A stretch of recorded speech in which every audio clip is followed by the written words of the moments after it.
welcome to Khufu's funerary complex.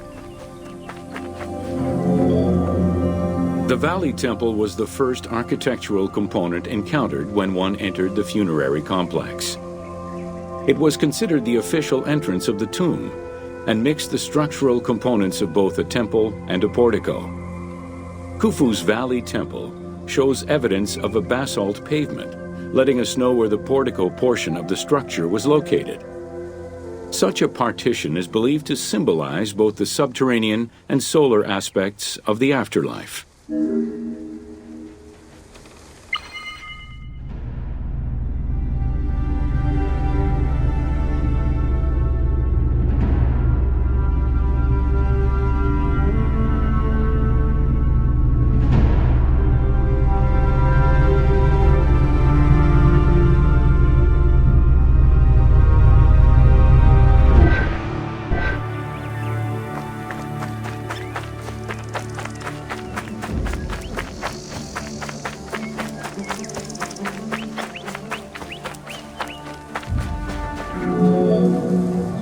Khufu's causeway ran from the floodplain up to the plateau, linking together the Valley Temple and the Mortuary Temple.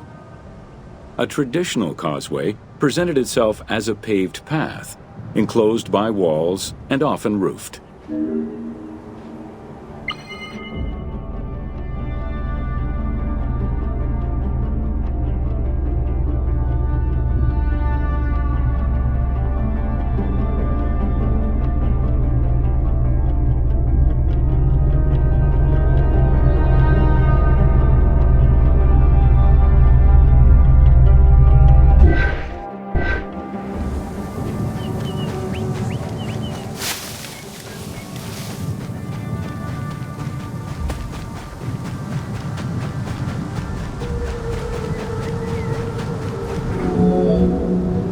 Fragments discovered by archaeologists indicate that the walls in Khufu's causeway, one of the longest known to us, were decorated with carvings and possibly paint.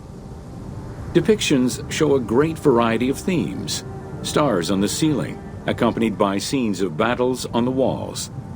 Other engravings depicted the creation of the complex by illustrating craftsmen at work.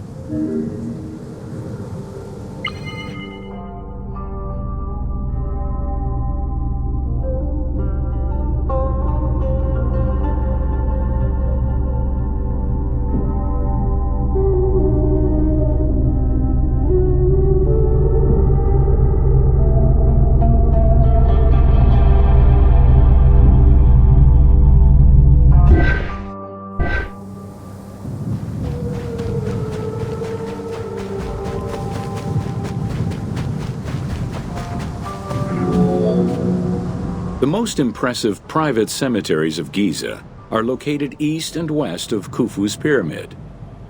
The eastern cemetery was reserved for members of the royal family, while the western cemetery was mostly set aside for various court dignitaries. In both areas, private tombs, also known as mastabas, were aligned and laid out methodically in streets and avenues. This arrangement was probably an attempt at recreating the king's court for the afterlife.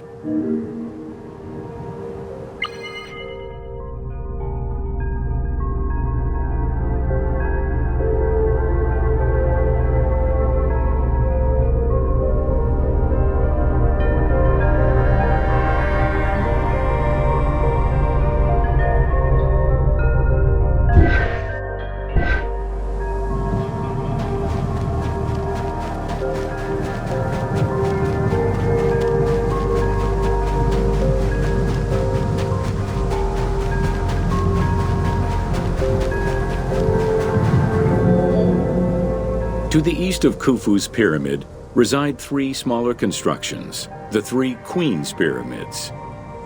A sloping passage led from the ground surface to a burial chamber, cut out of the bedrock and lined with masonry. If it seems quite certain that these monuments were intended for queen's burials, the identity of the original occupants is hard to assess.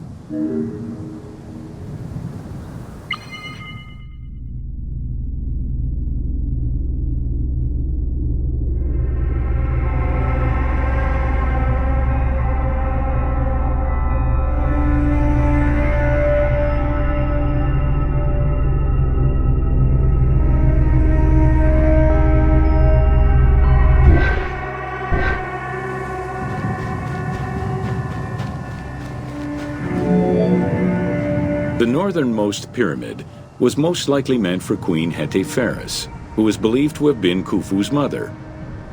However, in 1925, her actual tomb was discovered nearby by accident. It was hidden at the bottom of a deep masonry pit in an underground chamber. Within the concealed chamber, Egyptologists discovered the most complete royal funerary equipment dating from the Old Kingdom, though her body was missing.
Within the vicinity of Khufu's pyramid, Egyptologists have uncovered 7 boat pits. The exact function of such boat-shaped pits remains unconfirmed, though one can easily conjecture that it was symbolic in nature. The boat pits being located at the eastern side of the pyramid, at the precise spot where the resuscitated king was supposed to reappear, could constitute evidence to support such an assumption.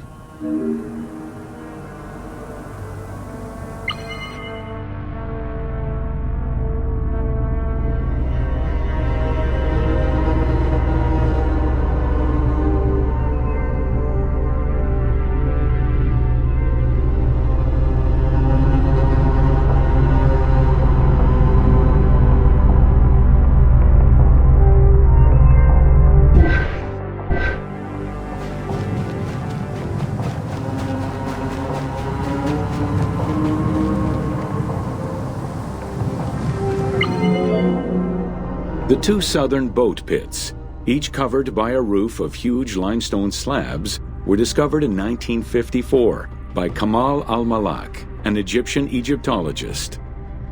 Only one of them had been opened. 1,224 boat parts made of cedar wood were retrieved one by one and patiently reassembled by the master restorer Ahmed Youssef. This process took 28 years. Youssef worked by following lines of mortise and tenon joints and by stitching parts together with vegetable ropes, all in order to keep the design as authentic as possible.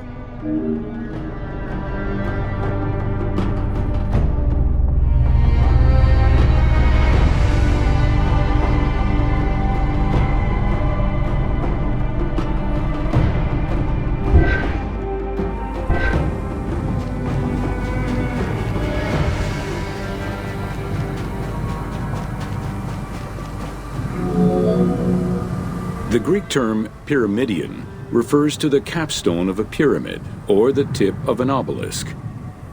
In ancient Egyptian, both components were called benben. This word was also used for a specific kind of food, a cone-shaped offering made of bread. The pyramidion was intended to be a miniature reproduction of the pyramid, making it equal to the monument itself in symbolic importance.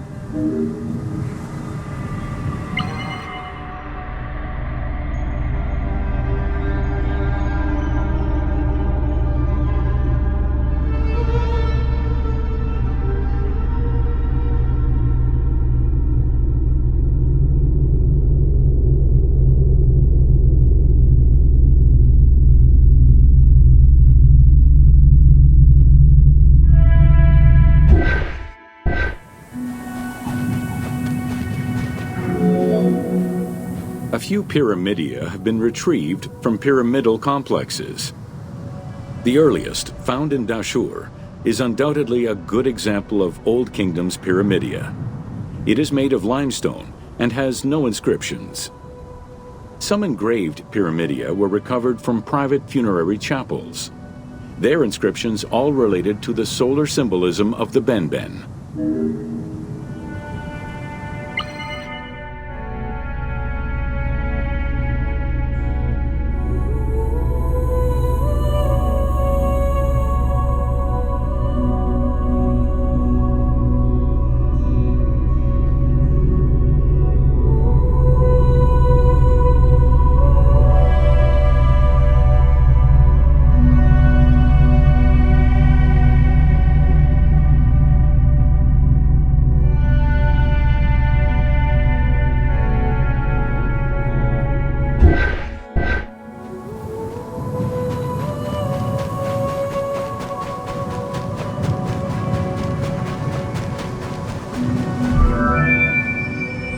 The pyramidia of the pyramids of Giza were never recovered.